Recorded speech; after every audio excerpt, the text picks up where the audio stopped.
হ্যাঁ বলো। আপনি কি একটা মোবাইল কিনতে পারেন না? তাহলে তো আমি যখন তখন ফোন করতে পারি। মোবাইল স্বাস্থ্যের জন্য ক্ষতিকর, শালিনী। মোবাইল ফোন কোনো খাবার জিনিস নয়, ওটা স্রেফ কথা বলার জন্য। দেখো শালিনী, মোবাইল ফোন আমার নীতির সঙ্গে মেলে না। তুমি চাইলে আমি তোমার জন্য চিঠি লিখতে পারি। তুমি নিশ্চিন্তে আমাকে চিঠিপত্র লিখতে থাকো, আমি আমার ভালোবাসার কথা মা বাবাকে জানিয়ে। সত্যি?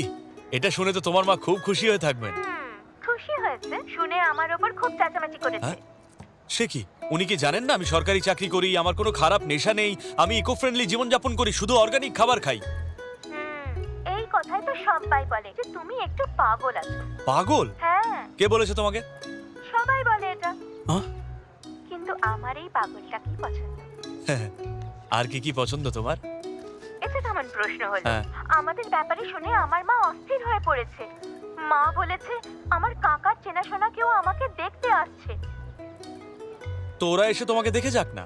কেউ এসে আমাকে দেখবে এটা আমার পছন্দ নয়, শুধুমাত্র তুমিই এসে আমাকে দেখবে।